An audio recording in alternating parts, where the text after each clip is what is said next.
Magandang buhay mga B!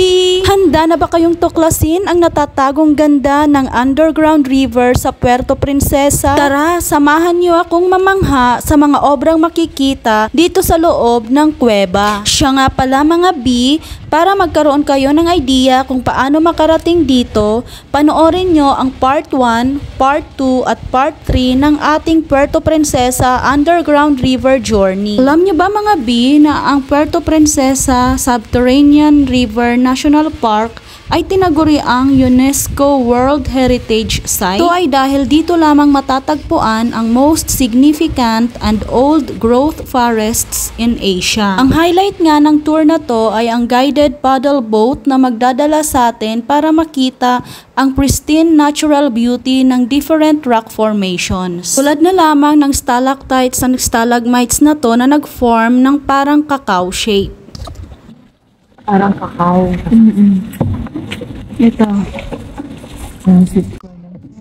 Ang next naman na pinapakita ng ating tour guide ay ang mushroom-shaped formations. Mushroom.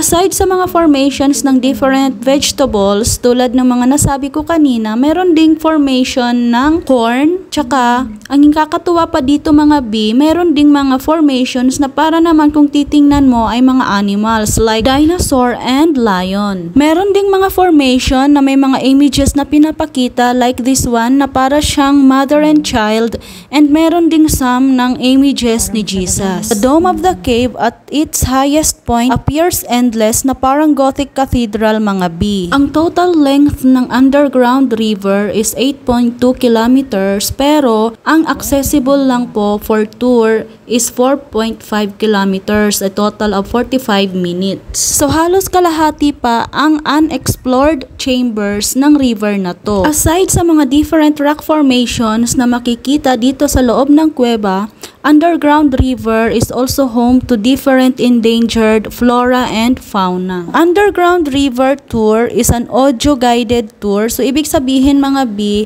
habang tinutour tayo ng ating tour guide doon sa loob ng cave, ay meron tayong pinapakinggan na audio-recorded narration na kwento ang tungkol doon sa mga masterpieces na pinapakita ng ating tour guide. Kaya I really appreciate the effort ng ating tour guide mga B na maihabol or ma-match yung pre-present niyang rock formation doon sa audio na pinapakinggan natin. Tsaka ang nakakatuwa pa sa tour na to mga B, meron din tong free eat all you can buffet. Na busog talaga tayo from our eyes, mind, and tummy.